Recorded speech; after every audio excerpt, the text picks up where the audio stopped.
Hello friends, welcome back to our YouTube channel. आज हम करेंगे class 12 business studies chapter 4 planning का lecture number 5।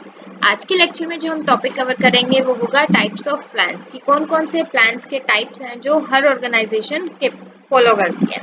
तो चलिए बिना देरी के अपने आज के लेक्चर को स्टार्ट करते हैं।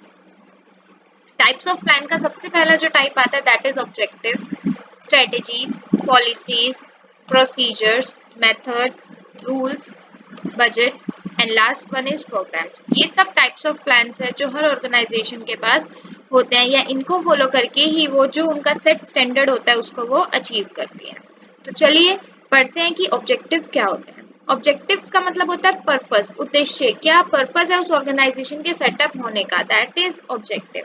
It is the first step in planning the action plan of the organization. ये फर्स्ट स्टेप होता है जब हमने कुछ सेट स्टैंडर्ड कर लिया है तो उसको एग्जीक्यूट करने का। Objectives are the basis of every company and the desired objective result that the company plans on achieving. Objective क्या है?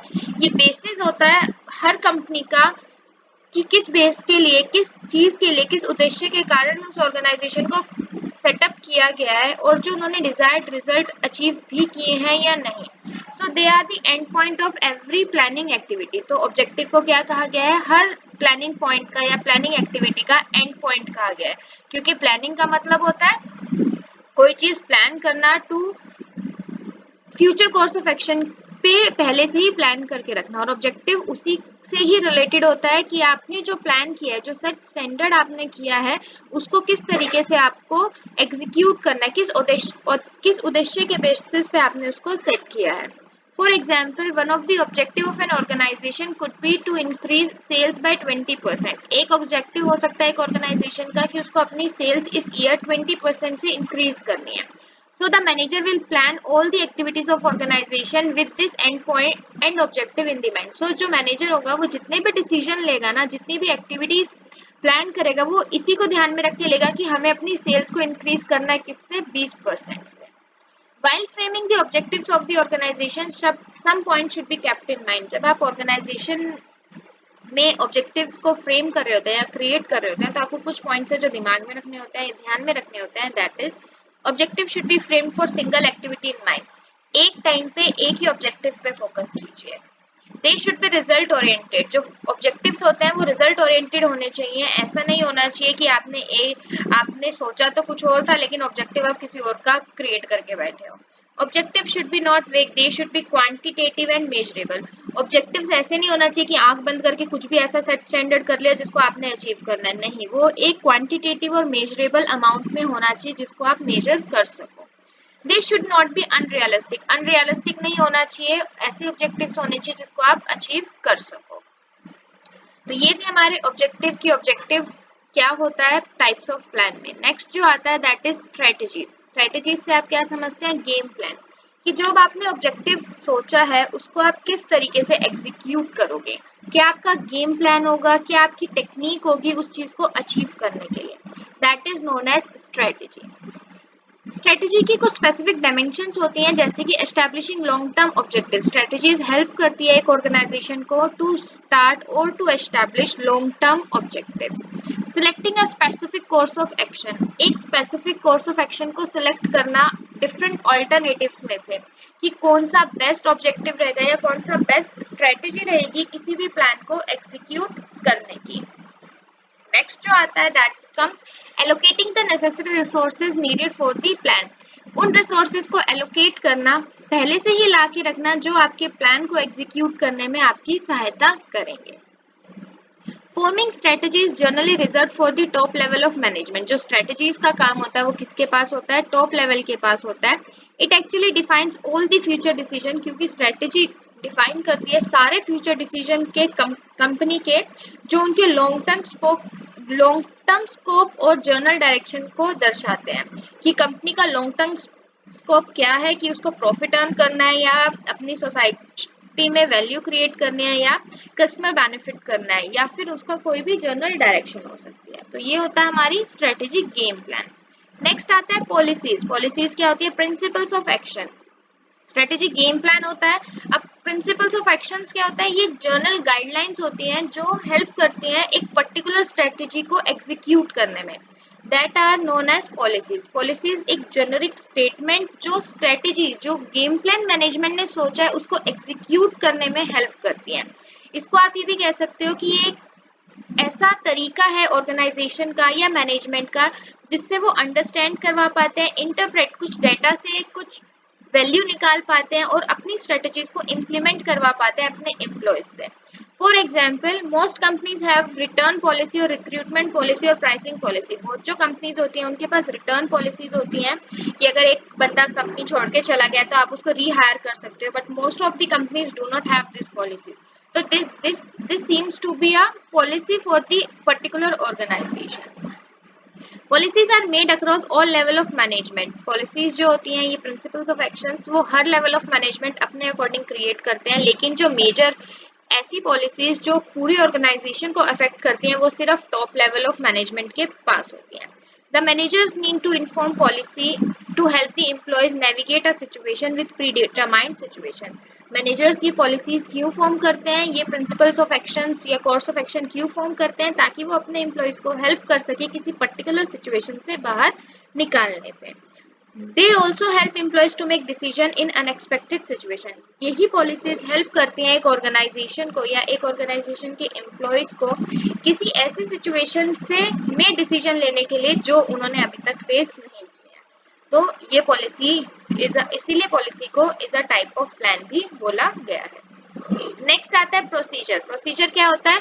वे ऑफ डूइंग समथिंग, किसी चीज को करना, स्टेप वाइज गाइड करना, किस तरीके से ऑर्गेनाइज करना है आपको अपने प्रोसेस को, वो सब किसके अंडर आता है? हमारे प्रोसीजर के अंडर आता है। It is a routine to carry out something, step wise sequence होता है किसी चीज को करने का। The procedure are described in a chronological order, so when the employees follow the instruction in the order and completely, the success of the activity is pretty much guaranteed. जब procedure जिस step wise जिस sequence में आपको बताया गया आप उन्हीं सबको फॉलो करते हो और एम्प्लॉय सारी इंस्ट्रक्शंस को फॉलो करते हैं, तो क्या होता है, जो आपका डिजायर्ड गोल है, डिजायर्ड ऑब्जेक्टिव है, वो क्या हो जाता है? अचीव हो जाता है। और या आप ये कह लीजिए उसको अचीव करने की जो गारंटी होती है ना, वो थोड़ी सी कंफर्म हो जाती है। For example, the procedure of admission of a student in college, जैसे कि कॉलेज में किसी स्टूडेंट को एडमिशन लेना है, तो प्रोसीजर कैसे स्टार्ट होता है? पहले आपको एप्लीकेशन फॉर्म भरना होगा, एप्लीकेशन फॉर्म भरने के बाद आप उसको सबमिट करोगे, सबमिट होने के बाद आप क्या होगे? शॉर्टलिस्ट होगे, शॉर्टलिस्ट के बाद आपके डॉक्यूमेंट्स कलेक्ट किए जाएंगे, डॉक्यूमेंट्स आपको वहाँ पे सबमिट करेंगे, उसके बाद फिर से आपकी एप्लीकेशन की चेकिंग होगी और फिर से आप शॉर्टलिस्ट होकर आपका कट ऑफ में नाम आएगा। तो ये जो तरीका है, this is the procedure of admission of a student in a college. तो ऐसे ही प्रोसीजर ऑर्गेनाइजेशंस में भी होते हैं कि एक चीज को अगर एक ही प्रोडक्शन करनी है तो एक ही प्रोडक्शन किस किस स्टेप से करनी है, कौन कौन से सीक्वेंस के स्टेप्स हमने रखने हैं। ये नहीं है कि मार्केटिंग टीम को आप सबसे पहले काम दोगे, मार्केटिंग टीम का काम सबसे लास्ट में आता है, जब आपको प्रोडक्ट एकदम से पब्लिश हो जाता है या आपके पास स्टॉक में आ जाता है, तब मार्केटिंग टीम का काम आता है। तो procedure, way of doing thing, किस चीज को किस तरीके से करना है, दैट इज प्रोसीजर। तो ये भी क्या होता है? एक टाइप ऑफ प्लान होता है, क्योंकि पहले से ही आपको सोच के रखना पड़ता है। नेक्स्ट आता है मेथड्स। प्रोसीजर का ही भाई है systematic way of doing something. अब प्रोसीजर आपने बता दिया, अब आप उसको किसी मेथड के थ्रू फॉलो ही नहीं करोगे तो क्या फायदा होगा? नहीं फायदा होगा ना। तो मेथड्स क्या होता है? किसी काम को सिस्टमैटिक वे में करना। Method prescribe the ways in which specific task of a procedure must be performed, कि जो प्रोसीजर में आपने टास्क सोच के रखे हैं उनको किस तरीके से, उस पर्टिकुलर टास्क को किस तरीके से परफॉर्म करना है। Methods are very specific. Methods जो होते हैं बहुत स्पेसिफिक होते हैं, एक पर्टिकुलर प्लान के लिए होते हैं, उनमें बहुत सारी डिटेल्ड इंस्ट्रक्शंस होती हैं कि एम्प्लॉय को कैसे काम करना है, हर क्या हमारा प्लानिंग है, किस तरीके से आपको काम करना है। और मेथड्स जो होते हैं आपकी रूटीन जॉब्स में भी आपको हेल्प करते हैं। Methods are very important type of plan for an organization. Methods जो होते हैं वो बहुत ही इंपॉर्टेंट टाइप ऑफ प्लान है हर ऑर्गेनाइजेशन के लिए। They help in the following ways. क्यों? Give clear instruction, clear cut instruction देता है हर एम्प्लॉय को कि आपको क्या करना है क्या नहीं करना, इससे क्या होता है? कोई भी कंफ्यूजन नहीं रहती। एंश्योर यूनिफॉर्मिटी ऑफ एक्शन, हर एम्प्लॉय के बीच में यूनिफॉर्मिटी होती है कि जिसको एक ही काम करना है तो वो एक ही काम करेगा, और सबकी जो सोच है, जो सबका टारगेट है, that should be organizational target. उनको ऑर्गेनाइजेशनल टारगेट को अचीव करना है। स्टैंडर्डाइज द रूटीन जॉब्स, वो रूटीन जॉब जो डेली का काम होता है उसको एक स्टैंडर्ड सेट कर देता है कि ये इस तरीके से नहीं, ये वाला मेथड आप यूज करो तो काम will be easy for you. Next आता है acts as an overall guide for the employees and the manager. और मेथड जो है, method is a type of plan that act as a guide for all the employees and managers. वो एक guide की तरह काम करता है हर मैनेजर और हर एम्प्लॉय के लिए। तो ये हमारा था method type of plan. Next आता है रूल्स। रूल्स क्या होते हैं? Set of regulations. ये एक्शंस और नॉन एक्शंस एक्टिविटीज को जो डिफाइन करती है ना स्टेटमेंट, उसको हम बोलते हैं रूल्स। हर एम्प्लॉय को ये ऑर्गेनाइजेशन के रूल्स को फॉलो करना कंपलसरी होता है। ये फ्लेक्सिबल नहीं होते हैं, ये फाइनल स्टेटमेंट होती है जो टॉप मैनेजमेंट गाइड कर देती है। और रूल्स के कुछ, अगर आप उन रूल्स को फॉलो नहीं करोगे तो उसके कॉन्सिक्वेंसेस भी होते हैं। Rules create environment of discipline. Rules क्यों सेट किए जाते हैं? ताकि ऑर्गेनाइजेशन में डिसिप्लिन मेंटेन हो। They guide the actions and the behaviour of the employees of the organization. ये क्या करते हैं? गाइड करते हैं बिहेवियर को और एक्शन को एम्प्लॉयज के एक पर्टिकुलर ऑर्गेनाइजेशन में। फॉर एग्जाम्पल ले लीजिए, जैसे कि ऑर्गेनाइजेशन का रूल होता है कि नो स्मोकिंग, कि आपको ऑर्गेनाइजेशन में within the building smoke allowed नहीं होती। तो that is a rule, that is a set regulation of the organization कि आप ऑर्गेनाइजेशन में, आप अपने ओडीसी में, अपने वर्क प्लेस पे स्मोक नहीं करोगे। तो that is the perfect example for rules. Next आता है budget. Budget estimation of money. सब करते हैं, पैसे को भी तो ध्यान में रख के आप कोई भी प्लान क्रिएट करोगे ना। तो budget is very very important. It is a statement of expected result the manager expect for the company. ये क्या है? एक ऐसी स्टेटमेंट है जो मैनेजर एक्सपेक्ट करता है अपनी कंपनी से। Budgets are quantitative statement. ये नंबर्स में गिने जाने वाली स्टेटमेंट होती है। So they are expressed in numerical term, इसीलिए इनको नंबर्स में ही क्या किया जाता है? एक्सप्रेस किया जाता है। A budget quantifies the forecast or future of the organization. आपका कितना बजट है will definitely forecast your future. For example, common सा एग्जाम्पल ले लीजिए, आप लोगों ने ट्रिप ऑर्गेनाइज किया, फ्रेंड्स के साथ जा रहे हो, ठीक है। कोई बॉम्बे जाना चाहता है, कोई चेन्नई जाना चाहता है, कोई बोलता है कि हम लोग चलते हैं मेघालय वाली साइड। तो आप क्या करोगे? अपना बजट देखोगे कि आपके बजट के अकॉर्डिंग जो सिटी आपको सबसे बेस्ट सूट करेगी ना, आप वहां सिटी में जाओगे। तो बजट पैसा ही सब कुछ होता है। सेम ऑर्गेनाइजेशन के लिए भी पैसा ही क्या होता है? सब कुछ होता है। There are many types of budgets that managers make. बहुत तरह के बजट्स होते हैं जो मैनेजर्स क्रिएट करते हैं। हम इनको अपने आगे वाले लेक्चर्स में पढ़ेंगे। There is obvious financial budget. Financial budget जो पैसे से रिलेटेड है, जो फ्यूचर फोरकास्ट करता है प्रॉफिट से रिलेटेड।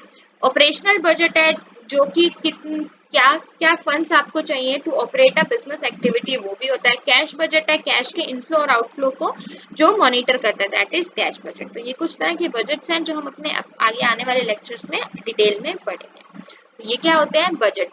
ये भी क्या है? एक टाइप ऑफ प्लान है। Last but not the least is programs. Programs क्या होता है? Arrangement according to plan. जो आपने सोच के रखा है उसके अकॉर्डिंग आपको अरेंजमेंट्स भी तो करने पड़ेंगे ना। अगर वो नहीं करोगे तो कैसे काम चलेगा? तो प्रोग्राम्स को क्या कहा जाता है? ये इन डेप्थ स्टेटमेंट होती है हर ऑर्गेनाइजेशन की, हर कंपनी पॉलिसीज की, जो डिटेल्ड इंफॉर्मेशन देती है। जो प्रोग्राम्स हैं वो इतने इंपॉर्टेंट होते हैं कोई भी प्लान को इम्प्लीमेंट करने के लिए। ये डायरेक्ट लिंक क्रिएट करते हैं कंपनी के ऑब्जेक्टिव्स में, प्रोसीजर्स में और रूल्स में। तीनों कहाँ पे इंपॉर्टेंट लिंक क्रिएट करते हैं? कंपनी के ऑब्जेक्टिव को लिंक करते हैं किसके साथ? प्रोसीजर्स के साथ। और प्रोसीजर्स को लिंक करते हैं किसके साथ? रूल्स के साथ। तो ये जो होते हैं प्रोग्राम्स, वो कौन क्रिएट करता है? सिर्फ और सिर्फ टॉप लेवल मैनेजमेंट करती है to support all the level of management. Programs are the sequence of activities directed towards the achievement of certain objective. Programs क्या है? सीक्वेंस है एक्टिविटीज का जो अचीवमेंट ऑफ ऑब्जेक्टिव की तरफ आपको लेके जाते हैं। It lays down steps which will be taken to accomplish a given task. ये वो स्टेप्स को डिफाइन करती है जो आपको एक टास्क को कंप्लीट करने में भी मदद करता है। तो आई होप आपको ये टाइप्स ऑफ प्लान अच्छे से समझ में आ गए होंगे। आज के लिए इतना ही। इसी के साथ हमारा चैप्टर 4 कंप्लीट होता है। हम अपने नेक्स्ट लेक्चर में चैप्टर 5 ऑर्गेनाइजिंग स्टार्ट करेंगे। अगर आपको आज के लेक्चर में कोई भी डाउट है तो प्लीज आप मुझे कमेंट सेक्शन में कमेंट करके जरूर बताएं। Till then stay safe. Thank you for watching. Please like, share and subscribe our channel for more videos.